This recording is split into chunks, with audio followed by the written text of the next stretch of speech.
ঈদ কেনাকাটা আমি সবসময় হচ্ছে প্রথম রোজার দিকেই হচ্ছে করে ফেলতে চাই, কিন্তু আপলোড দিতে দিতে অলওয়েজ অনেক বেশি লেট হয়ে যায়। এবারও হচ্ছে আমার সেম কাহিনী, আমি একদম প্রথম দিকেই হচ্ছে ঈদ কেনাকাটা শেষ করেছি, কিন্তু আপলোড দিচ্ছি একদম লাস্টের দিকে। ওই দিন হচ্ছে পঞ্চম রোজার দিন, আমি ইফতারি করে বাসা থেকে বের হয়েছি, চলে গিয়েছি হচ্ছে নিউ মার্কেট, গিয়েছি সুবাস্তু অ্যারোমাতে। সুবাস্তু অ্যারোমাতে গিয়ে আমার ওখানে হচ্ছে পরিচিত, মোটামুটি রিসেন্টলি আমি যত ড্রেস কিনেছি সব ওনাদের দোকান থেকে নেওয়া, যার জন্য ওনাদের সাথে আমার ভালো একটা সম্পর্ক হয়ে গিয়েছে। আমি জাস্ট হচ্ছে এই দোকানে গিয়ে দেখি আর ড্রেসটা নিয়ে আসি, ওনাদের থেকে দামাদামি নিয়ে আমার কখনোই কোনো ঝামেলা হয় না, কারণ কিনতে কিনতে ওনারা আমার সাথে খুব ভালো পরিচিত হয়ে গিয়েছে।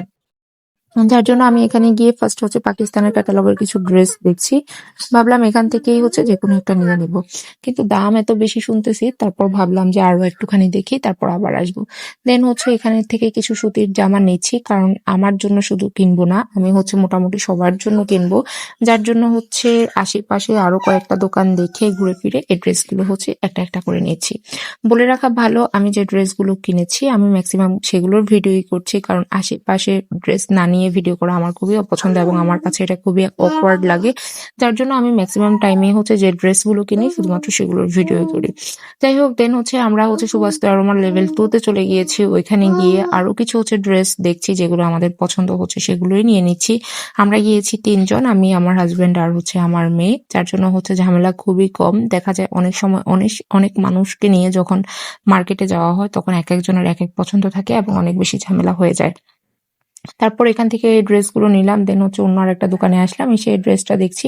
এটা আমার কাছে এমনিতেই ভালো লেগেছে, কিন্তু একটা জিনিসই হচ্ছে আমার পছন্দ হয় নাই, সেটা হচ্ছে এটার কালারটা অনেক বেশি ক্যাটক্যাটে ছিল। দেন এই যে এখানে হচ্ছে এই হালকা গ্রে কালারের এই জামাটা হচ্ছে দেখছি, এটা আমার কাছে ভালো লেগেছে, আমি ভাবলাম এটা হচ্ছে নিব।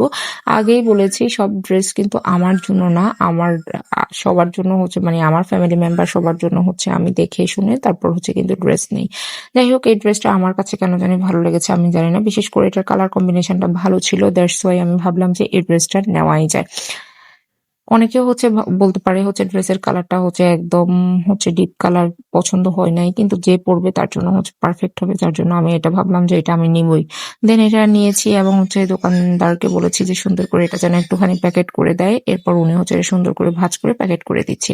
আর এই ভিডিও কিন্তু ওনার পারমিশন নিয়েই করেছি, এমনিতে নেই নাই। যাই হোক, এটা হচ্ছে কেনা শেষ, এবার হচ্ছে প্যাকেট করে চলে যাচ্ছি অন্য দোকানে।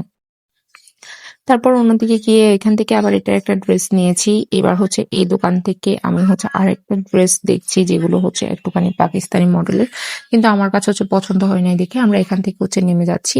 নেমে ভাবলাম যে নিচে আর একটু দেখি, সবার ড্রেস কেনা শেষ, এখন শুধুমাত্র আমারটাই কেনা বাকি। আর যখন আমারটা কেনার দরকার ছিল, মানে দরকার, তখন আমার হচ্ছে এত অপছন্দ হচ্ছে, কোনোটাই পছন্দ হচ্ছে না। যাই হোক, আবার কিন্তু আমি চলে আসছি ওই যে প্রথমে যে দোকানটার কথা বলেছি যেটা থেকে আমি সবসময় কিনি, সেই দোকানটাতে চলে আসছি। এসে আরো বেশি পর্যবেক্ষণ করছি যে কোনটা বেশি ভালো লাগে, কোনটা বেশি ভালো লাগে। তার মধ্যে হচ্ছে আমার এই ড্রেসটা হচ্ছে অনেক বেশি ভালো লেগেছে, কিন্তু এটা সমস্যা হচ্ছে দুইটা, একটা হচ্ছে কালারটা সাদা, আর একটা হচ্ছে এটার যে পায়জামা সেটা হচ্ছে অনেক বেশি হচ্ছে মানে ঢোলা ছিল, মানে প্লাজোর মতো ছিল। যাই হোক, তারপর আমার কাছে এটা ভালো লাগে না, আমি আর এখানে কিছু ড্রেস দেখছিলাম, দেখার পর একটা হচ্ছে আমার চয়েস হয়ে গিয়েছে অলরেডি, এবং সেটা আমি হচ্ছে সুন্দর করে ওনাদের সাথে কথাবার্তা বলে কিনেও ফেলেছি। তারপর হচ্ছে ভাবলাম যে কেনাকাটা করতে করতে তো খিদে লেগে গিয়েছে, এবার কিছু খেতে হবে। যদিও সন্ধ্যায় বাসা থেকে একদম ভরপুর ইফতার করে আসছি, কিন্তু এরপরও আমি মার্কেটে আসলে এমনিতেই আমার কেন জানি হচ্ছে খিদা লেগে যায়।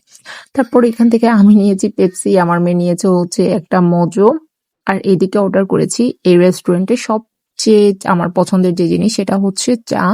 আর সুনুর বাবা এখানে নিয়েছে হচ্ছে ওর জন্য হালিম, এটা হচ্ছে ঝুরা মাংসের হালিম ছিল, আর সাথে আমরা নিয়েছি হচ্ছে নান। যদিও হচ্ছে বাসার হালিম আমার কাছে সবচেয়ে বেশি মজা লাগে, বাসার বাহিরে হালিম খেতে আমি একদমই পছন্দ করি না, আর এই হালিমটাও একদম আহামরি মজা ছিল না, কিন্তু ওদের চাটা ছিল বেস্ট। যাই হোক, খাওয়া দাওয়া করে তারপর চলে গিয়েছে হচ্ছে ইস্টার্ন মল্লিকাতে। আর মল্লিকাকে এত সুন্দর করে সাজিয়েছে, একদম দেখলে মনে হয় যে 5টা মিনিট তাকায় তাকায় শুধুমাত্র দেখি ওদের সাজটা। ইস্টার্ন মল্লিকায় গিয়ে আবার আমি হচ্ছে কিছু পাকিস্তানি কালেকশন দেখছিলাম। আপনাদের কাছে যদি কোনো ড্রেস বেশি ভালো লেগে থাকে আমাকে কিন্তু অবশ্যই কমেন্ট করে জানাবেন। আমি তো জাস্ট দেখেই যাচ্ছি, মনে হচ্ছে একটার থেকে আরেকটা বেশি সুন্দর, আবার কিছু কিছু একদম আহামরি সুন্দর লাগছে না। তারপর আমার জন্য কিনেছি সবার জন্য কিনেছি, মোটামুটি কেনা হয়নি আমার মেয়ের জন্য। এবার সুনুর জামা কাপড় দেখার পালা। সুনুর জন্য এখানে একে একে দেখছি। আমার মেয়ের জামা কাপড় চয়েস করতে এসে আমার আরো বেশি আমি কনফিউজড হয়ে গিয়েছি যে কোনটা বেশি ভালো লাগবে, এটার থেকে ওইটা ভালো, এটার থেকে এটা ভালো, এইভাবে করেই দেখছিলাম। আর এই যে এখানে ছোট ছোট কিছু স্কার্ট ছিল, ড্রেস, মানে অনেকগুলোই হচ্ছে দেখাচ্ছিল। দেখতে দেখতে ফাইনালি হচ্ছে আমার একটা পছন্দ হয়ে গিয়েছে, যদিও হচ্ছে জামাটা অনেক বেশি হচ্ছে গর্জিয়াস। এটা হচ্ছে লেহেঙ্গা। এটা আমি হচ্ছে এই কালারটা চয়েস করি নাই, আমি চয়েস করেছি হচ্ছে লাল কালারটা, যেটা আমার কাছে মনে হয়েছে একদম আমার মেয়ের জন্য পারফেক্ট হবে। যদিও অনেক বেশি গর্জিয়াস, কিন্তু আমার কাছে দেখতে সুন্দর লেগেছে, যার জন্য আমি হচ্ছে এটা সিলেক্ট করেছি। যাই হোক, এই দিন আমি হচ্ছে আমার শপিং এর 1/3 কমপ্লিট করেছি, কারণ সুনাইফের বাবা আমার ভাইদের জন্য এখনো কেনা হয়নি, শুধুমাত্র মেয়েদের জন্য মোটামুটি কেনা হয়েছে। তাও সুনাইফের তো এই একটা দিয়ে হবে না, ওর জন্য আমি পরে আরো কয়েকটা কিনেছি, যেগুলো ধাপে ধাপে আপনাদের সাথে আস্তে আস্তে শেয়ার করব। আশা করি আমার শপিং ব্লগ আপনাদের কাছে ভালো লেগেছে। যদি ভালো লেগে থাকে সুন্দর করে একটা কমেন্ট করে যাবেন। এবার আমরা হচ্ছে গাড়িতে উঠে যাচ্ছি, গাড়িতে উঠে চলে যাচ্ছি হচ্ছে বাসায়। আর রাতের সংসদ ভবনের দৃশ্যটা একটু দেখিয়ে দিলাম। বাসায় এসে আবার আমি সুন্দর করে মাংস দিয়ে ডাল দিয়ে ভাত খেয়ে নিয়েছি। দেখেন আমি কত প্রকারের খাদ্য ওইখানে খেয়ে এসে আবার বাসায় এসে সুন্দর করে খেতে বসে গেলাম। যাই হোক, আজকের জন্য আল্লাহ হাফেজ। আশা করি আপনাদের কাছে ভালো লেগেছে।